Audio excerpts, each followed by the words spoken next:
Students, अब आपको साहित्य की महत्ता नामक निबंध के सारांश को मैं आपको बता रही हूँ। साहित्य की महत्ता नामक निबंध का लेखक आचार्य महावीर प्रसाद द्विवेदी हैं।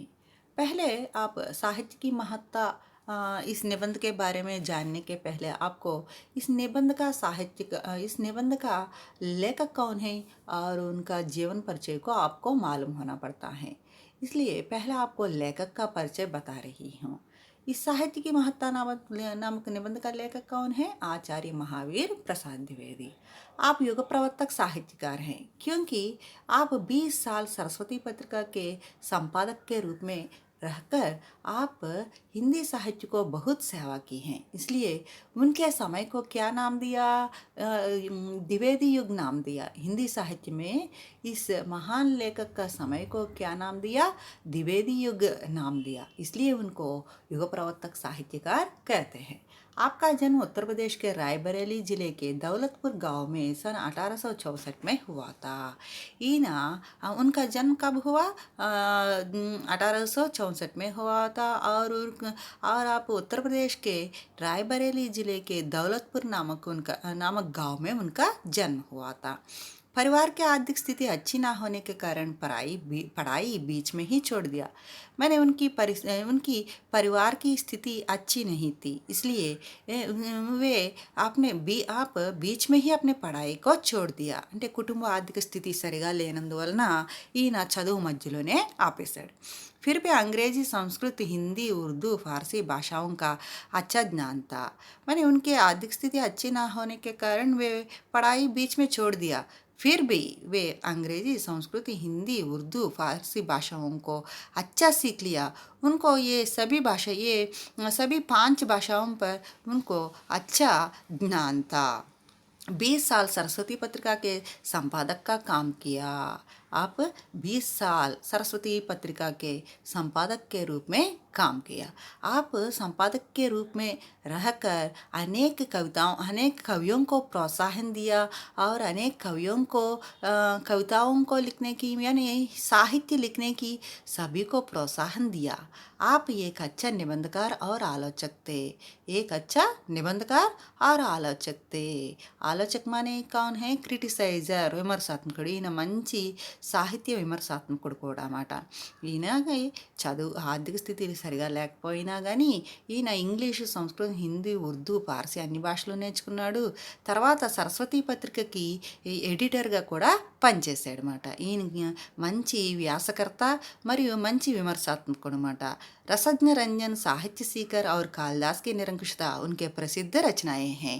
ఇవన్నీ కూడా ఈయన యొక్క రచనలు అన్నమాట। రసజ్ఞ రంజన్, సాహిత్య సీకర్ और కాళిదాస్ की నిరంకుశత ఈయన యొక్క నిబంధ సంపుటి, వ్యాస సంపుటి అన్నమాట। ఇవి చాలా ప్రసిద్ధి చెందిన రచనలు। अब देखिए सारांश। ज्ञान राशि के संचित कोशी का नाम साहित्य है। జ్ఞాన రాశికే సంచిత్ కోశి का नाम क्या है? సాహిత్య है। జ్ఞానంతో నిండి ఉండిన ఈ యొక్క ఖజానా పేరే సాహిత్యం అని చెప్పొచ్చు। అంటే ఏంటి?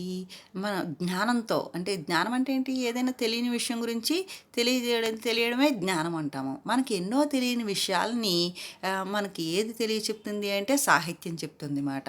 అందుకనే తెలియని విషయాలు మనకి ఎన్నో విషయాలు అందులో ఉంటాయి। జ్ఞానంతో నిండిన విషయాలు ఎన్నో సాహిత్యంలో ఉంటాయి। साहित्य और समाज का अन्योन्याश्रित संबंध है। माने अन्योन्याश्रित माने एक दूसरे पर आधारित है। एक के बिना एक नहीं रह सकते।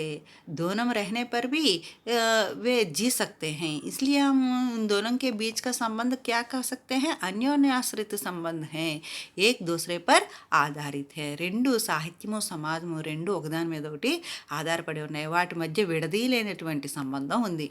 क्योंकि साहित्य की रचना करने वाला व्यक्ति अपने भावों और विचारों को वाणी के माध्यम से अभिव्यक्त करता है। ఎందుకంటే साहित्य रचना करने वाला व्यक्ति अपने भावों और विचारों को वाणी के माध्यम से अभिव्यक्त करता है। సాహిత్యాన్ని రచించే వ్యక్తి తన మనసులో భావాలని, ఆలోచనల్ని మాటల ద్వారా వ్యక్తపరుస్తాడు। और समाज का प्रतिनिधि बनकर समाज का चित्र बनाया करता है। మాటల ద్వారా వర్ణించి వ్యక్తపరిచి సమాజానికి నాయకుడయ్యి సమాజానికి అవన్నీ అందిస్తాడనమాట. మొత్తం సాహిత్యం ఇందులో ఏంటంటే ఎన్నో తెలియని విషయాలు అందులో తెలియచెప్పి తనకొచ్చిన ఆలోచనల్ని, భావాల్ని వర్ణించి అవి సమాజానికి అందిస్తాడు.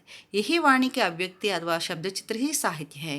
ఇలా మాటల ద్వారా వ్యక్తపరచడం కానీ లేదా శబ్దాల రూపంలో, పదాల రూపంలో బయటకు వ్యక్తపరచడమే సాహిత్యం. పదాల రూపంలో వ్యక్తపరచడమే తనకు వచ్చిన ఆలోచనల్ని పదాల రూపంలో, చిత్ర రూపంలో, శబ్దాల రూపంలో, లిపి రూపంలో వ్యక్తపరచడమే, లిపి సహాయంతో पदालतो व्यक्तपरचडमे साहित्यम।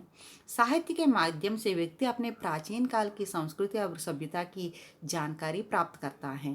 సాహిత్యం ద్వారా వ్యక్తి తన ప్రాచీన కాలంలో సంస్కృతిని, సభ్యతని అన్నిటినీ తెలుసుకుంటాడనమాట. సాహిత్యం ఈరోజు దాయబట్టి సాహిత్యంలో మనకి ఎప్పుడో పలానా కాలం నాటి సాహిత్యం, అప్పటి యొక్క సమాజం ఎలా ఉంది, అప్పటి సంస్కృతి ఏంటి తెలుసుకోవాలి అంటే కనుక మనం అప్పటి కాలం నాటి సాహిత్యాన్ని తెరిచి చూస్తే మనకి అప్పటి సమాజం ఏంటి అనేది మనకి క్లియర్గా మనకి ఇక్కడ కనిపిస్తూ ఉంటుంది అన్నమాట. साहित्य के माध्यम से व्यक्ति अपने प्राचीन काल के मैंने क्या है अपने प्राचीन काल में जो संस्कृति है, जो सभ्यता है, हम साहित्य के माध्यम से ही जान सकते हैं। उस समय की साहित्य को हम देखने पर उस समय समाज की संस्कृति किस प्रकार है, सभ्यता किस प्रकार है, ये सभी विषय हम जानकारी जान सकते हैं और उसे आने वाले पीढ़ियों तक पहुंचाने का प्रयत्न करता है। और क्या अभी होने वाले विषय को फिर साहित्य में लिखने पर आने वाली पीढ़ियों को यह सुरक्षित रहता है। అలాగే ఇప్పటి విషయాల్ని మళ్ళీ సాహిత్యంలో వర్ణిస్తే అవి రాబోయే తరాలకి అవి అందుతాయన్నమాట. ఇస్ ప్రకారం ఈ రకంగా సాహిత్యం ఏం చేస్తుంది అంటే ఈ యొక్క సభ్యతని, సంస్కృతిని అన్నిటినీ తనలో నిక్షిప్తం చేసుకొని అవి రాబోయే తరాలకి అందచేస్తుందన్నమాట. और उसे आने वाले पीढ़ियों तक पहुंचाने का प्रयत्न करते हैं అంటే రాబోయే తరాల వరకు అది చేరేలాగా చేస్తుంది. जातियों की क्षमता और सजीवता यदि कहीं प्रत्यक्ष देखने को मिल सकती हैं तो उनके साहित्य रूपी आईने में ही मिल सकते हैं। మనం అప్పటి సమాజం యొక్క సజీవంగా మన కళ్ళెదురుగా ఇప్పుడు కనిపిస్తుంది అంటే అది ఆ పుస్తకాల్లో సాహిత్యంలో రాయబడిన విషయాల్ని మనం చదవడం ద్వారా అప్పటి సమాజం ఎలా ఉందో ఇప్పటి యొక్క ఈ అద్దంలో, సాహిత్యం అనే అద్దంలో మనం చూస్తే కనుక నిజంగా అప్పటి సమాజం నిజంగా మన ఎదురుగా సజీవంగా ఉన్నట్టు కనిపిస్తుంది. उस समय की जातियों की स्थिति किस प्रकार है, उस समय की संस्कृति किस प्रकार है, ये सभी विषय हम अब इस साहित्य रूपी आयन में ही हम देख कर जान सकते हैं। इससे कह सकते हैं कि साहित्य समाज का दर्पण है। इसलिए हम क्या कह सकते हैं, साहित्य समाज का दर्पण है। माने साहित्य रूपी आयने में उस समय की समाज को हम देख सकते हैं, सजीव रूप से देख सकते हैं। माने उस समय की साहित्य अगर हम किसी समय की समाज की संस्कृति जानना चाहते हैं तो उस समय की संस्कृति को, उस समय की साहित्य को देखने पर, पढ़ने पर हम उस समय की समाज किस प्रकार हैं जान सकते हैं। इसलिए हम साहित्य रूपी आईने में उस समय के समाज को देख सकते हैं। इसलिए साहित्य समाज का दर्पण कह सकते हैं। अतः साहित्य और समाज एक दूसरे के पूरक हैं।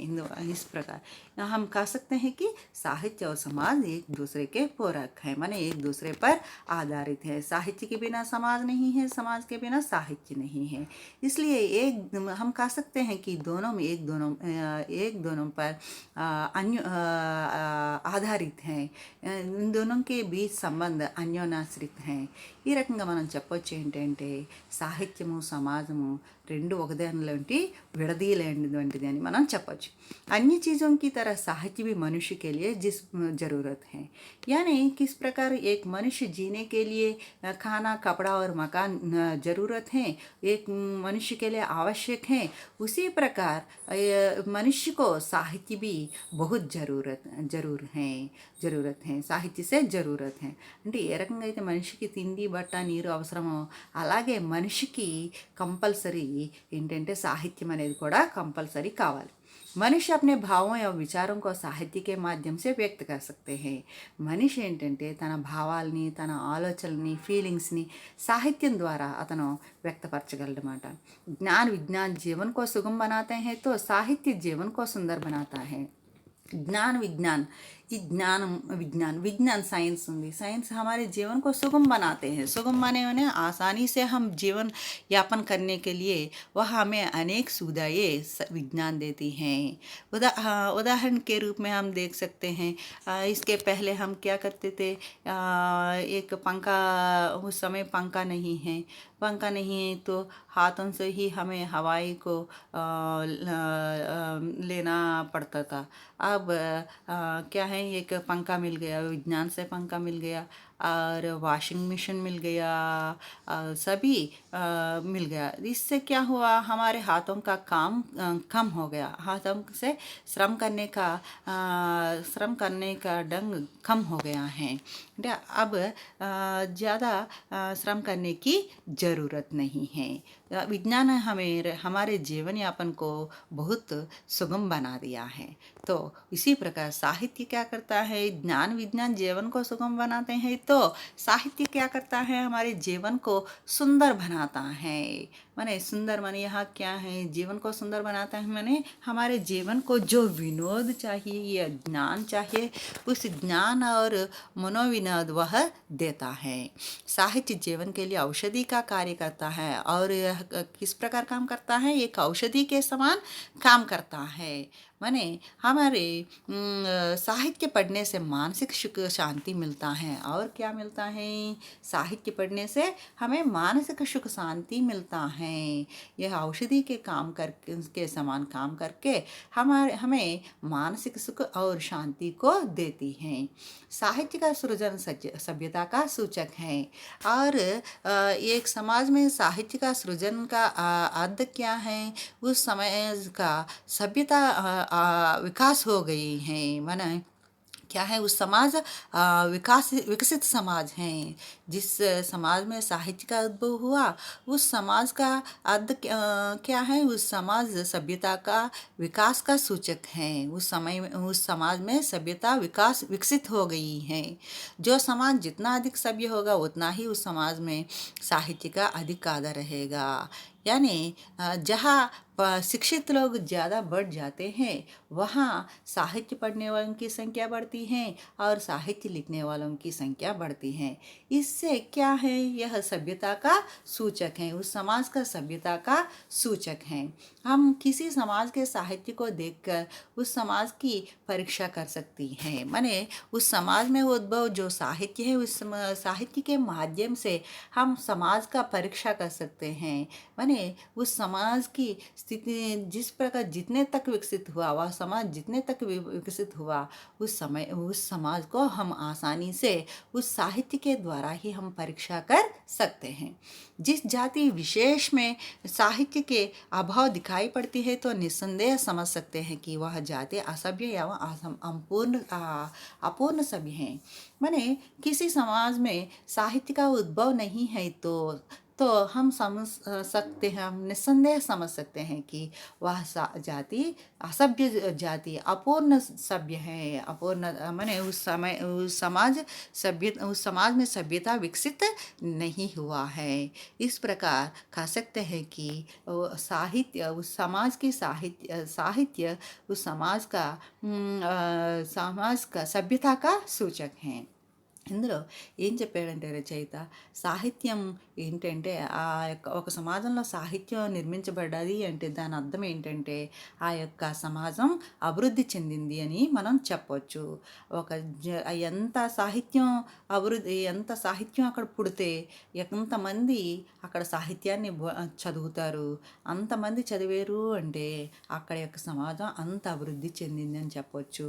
అంటే సభ్యత పెరిగే కొలది సాహిత్యకారులు రచయితలు పెరిగినాయి అంటే సాహిత్యం పెరుగుతుంది అన్నమాట. आवश्यकता अनुकूलता अवसर और अवकाश होने पर हमें एक नहीं अनेक भाषाएं सीखकर ज्ञानार्जन करना चाहिए. लेखक कहता है कि आवश्यकता अनुकूलता అవసర और అవకాశ होने पर మనకు అవసరం అనుకుంటే, అనుకూలంగా ఉంటే, అవకాశం ఉంటే మనం ఒకటి కాదు అనేక భాష సీఖర్ జ్ఞానార్జన కన్నా चाहिए. మనం ఎన్నో భాషలు నేర్చుకొని మనం జ్ఞానాన్ని ఆర్జించాలి. द्वेष किसी भाषा से ना करना चाहिए। हमें किसी भाषा से द्वेष नहीं करना चाहिए। हर भाषा को हम प्यार करना चाहिए और हर भाषा में जो ज्ञान विज्ञान है सभी ज्ञानार्जन, सभी विषयों को सीख कर ज्ञानार्जन करना चाहिए। ज्ञान कहीं भी मिलता हो उसे ग्रहण करना चाहिए। माने हमें किस भाषा से भी हमें ज्ञान मिला पर भी मिलने पर, किसी भाषा वह जो भी भाषा होने पर भी हमें ज्ञान मिलता है तो हर भाषा से हमें ज्ञान लेना चाहिए, परंतु अपनी ही भाषा और उसी के साहित्य को प्रधानता देनी चाहिए। पर क्या करना है, पहले अपनी मातृभाषा को पहले अपनी भाषा को प्रधानता देनी चाहिए। सभी भाषाएं हम सीख सकते हैं पर पहला प्रधानता किसे देनी चाहिए, पहले हमारी भाषा को, पहले हमारी भाषा में निर्मित साहित्य को हमें प्रधानता देनी चाहिए। क्योंकि अपना अपने देश का, अपनी जाति का उपकार और कल्याण अपने ही भाषा के साहित्य की उन्नति से हो सकते हैं।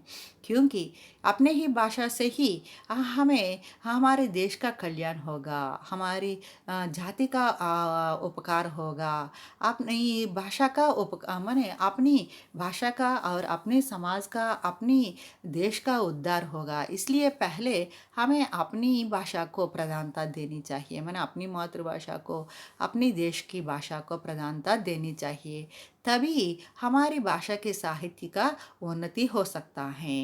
ఇందులో ఏం చెప్తున్నాడంటే రచయిత, మనకు అవసరమైతే అనుకూలంగా ఉంటే ఇష్టం ఉంటే మనం ఎన్ని భాషలైనా నేర్చుకోవచ్చు, నేర్చుకొని అన్ని భాషల నుంచి మనం జ్ఞానాన్ని స్వీకరించవచ్చు।